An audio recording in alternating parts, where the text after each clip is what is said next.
पूर्ण परमात्मा कबीर साहिब जी सभी आत्माओं के जनक हैं।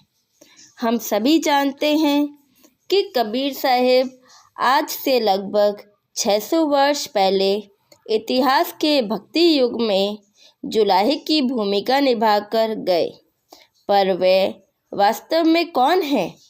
कबीर साहिब कोई सूफी संत है या कवि मात्र, या कबीर साहिब परमात्मा है? इस वीडियो में हम कुछ प्रश्नों के उत्तर बताने का प्रयत्न करेंगे, जैसे कबीर कौन है, वे कवि हैं या पूर्ण परमेश्वर? कबीर जी इस पृथ्वी पर कब अवतरित हुए? क्या कबीर साहिब ने सशरीर इस मृत्युलोक को छोड़ा था? आखिर क्या रहस्य है जो अब तक अनसुलझा है? कबीर साहिब कहाँ रहते थे? कबीर का क्या अर्थ है? कबीर साहिब ने पूर्ण परमेश्वर के विषय में क्या ज्ञान दिया है? नमस्कार दोस्तों, स्वागत है आपका हमारे इस चैनल पर जिसका नाम है कबीरा लाइब्रेरी, जिसमें हम आपको कबीर जी से जुड़ी अलग अलग बातों के बारे में अवगत कराते हैं।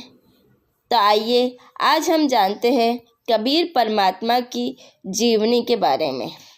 परमात्मा कबीर जनसाधारण में सामान्यतः कबीर दास नाम से जाने जाते थे तथा बनारस में जुलाहे की भूमिका कर रहे थे। विडंबना है कि सर्व सृष्टि के रचनहार भगवान स्वयं धरती पर अवतरित हुए और स्वयं को दास संबोधित किया।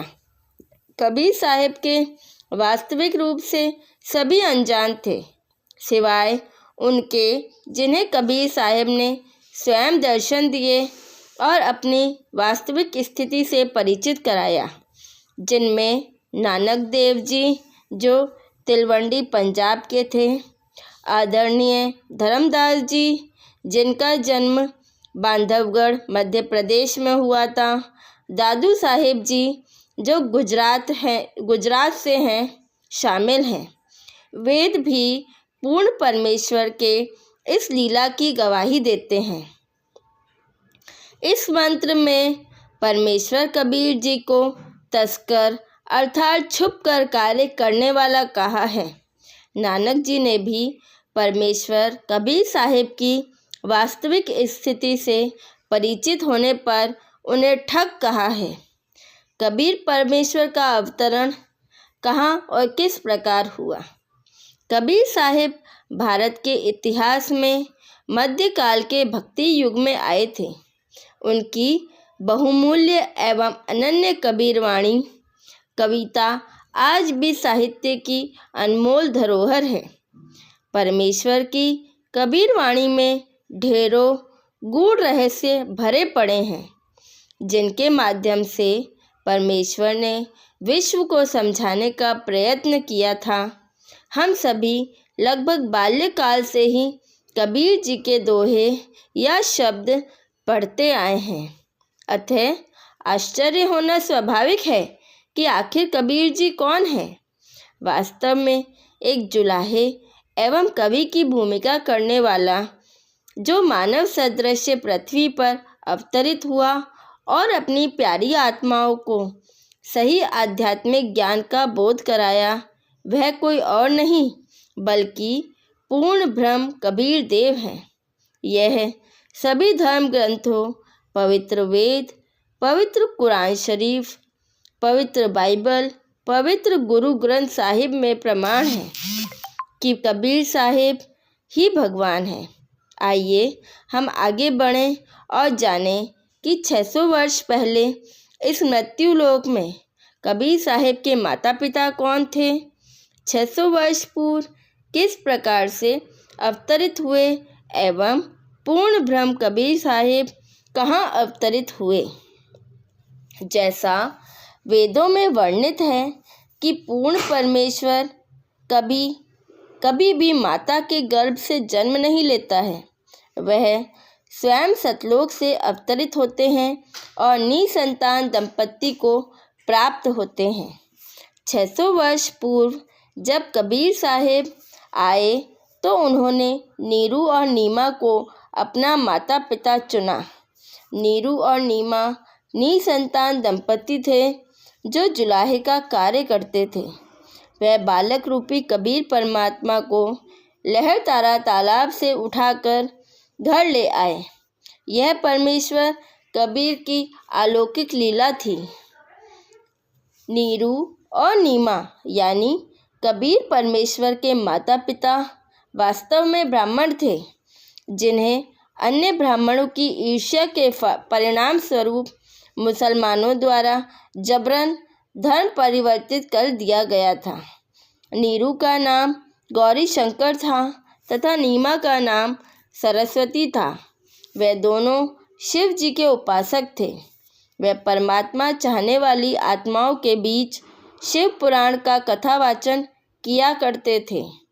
वे किसी से कोई दान आदि नहीं लेते थे, फिर भी किसी भक्त द्वारा दिए जाने पर जरूरत के अनुसार रख लेते एवं बचे हुए धन का भंडारा कर दिया करते थे।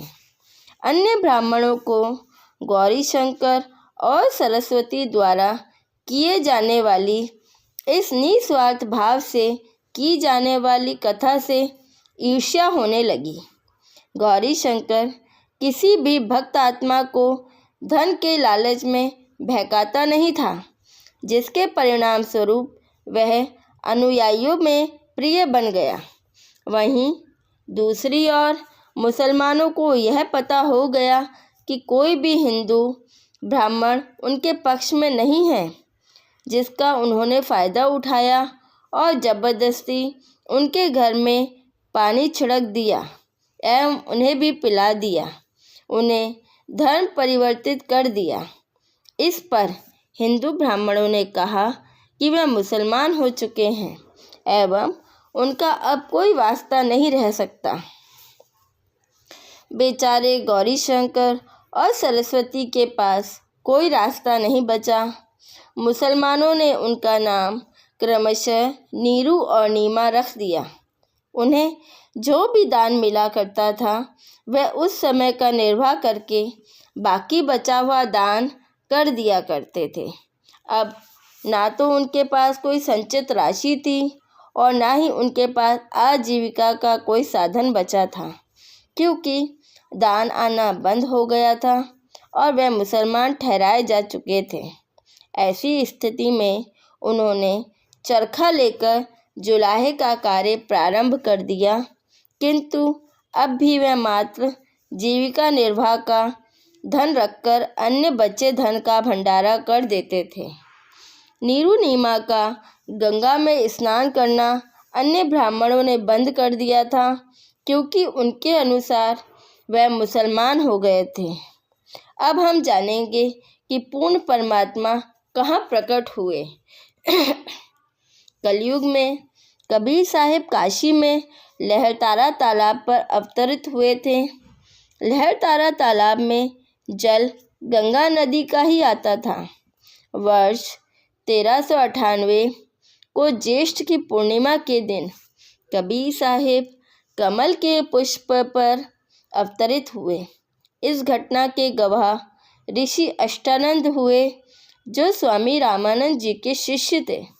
वे अपनी साधना करने के लिए तालाब के किनारे बैठे हुए थे और अचानक उन्होंने आकाश से तीव्र प्रकाश उतरता और कमल के पुष्प पर सिमटता हुआ देखा, जिससे आंखें चौंधिया गई।